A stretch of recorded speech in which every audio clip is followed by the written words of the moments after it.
Now it's time to bring in our next guest, a repeat guest of the Income Generation, and that's Scott McLean, CEO of McLean Advisory Group, located in New Jersey. He's author of the book, The Three Blind Mice.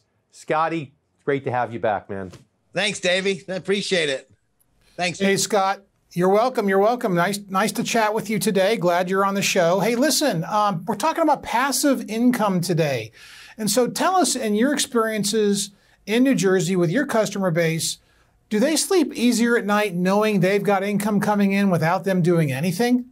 You know, it's beautiful, Jeff, which is why I switched to passive income for especially with seniors, because they want to free up time.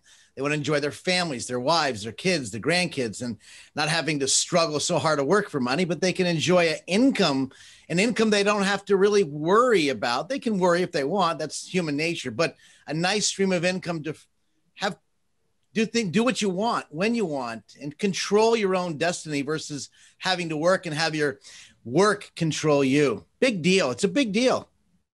Yeah, that's a huge deal for them. I mean, it provides a quality of life and enables them to focus on their goals in retirement, knowing their income is taken care of, right? Yeah, I mean, why go to 9 to 5 when you can choose to go 9 to 5? In my case, I can retire now, but I love what I do like you do and like Dave does. But you know what? I don't need to call upon that passive income right now. But if I needed to, it's there. Now, Scotty, it's funny. I know you have a couple of farms that you've invested in to make them kind of a passive income source. But, you know, when you talk about that type of passive income versus the type that you and I typically do for our clients, and Jeff, it's not truly passive running a farm, is it?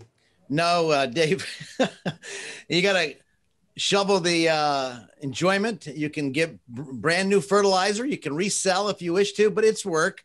But to me, it's not that much work. Can I rent out the stalls? Yes, but that requires, again, oversight. So it could be passive, Dave, but in my case, I want to run a clean ship. It's not really passive income for me.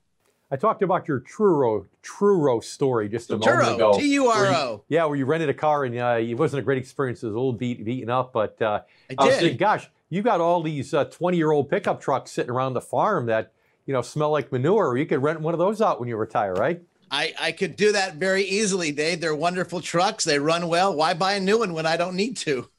That's right. A man after my own heart. Hey, I still have one of my vehicles is a 2001, and hey, if it's not broken, don't fix it. It runs, right? So good for you. I love it. That's great. Well, it's like how copper wire was invented, right? Two Scots fighting over a penny, and you know that better than me. Exactly right. We need to take a quick break. But coming up right after the break, we have a lot more from Scott McLean, and we're also going to talk about how the most conservative passive income strategies not only give you the peace of mind to be able to retire, but to know that you're probably not going to run out of income. I'm David Scranton. I'm here with Jeff Small. We'll be right back on the Income Generation.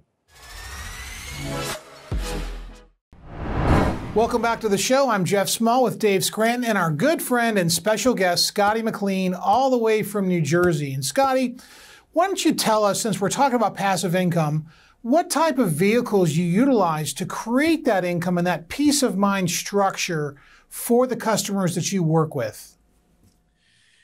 Well, Jeff, there's a lot of cool, great tools in the toolbox, such as you can talk about bonds. They pay nice dividends, interest payments twice a year. You can get preferred stocks, whether they're cumulative or non-cumulative, depending on that investor, because they do go up and down in value. You're looking at maybe BDCs or business type of tools. And then, of course, real estate investment trust or REITs. So there's a lot of different tools that work differently.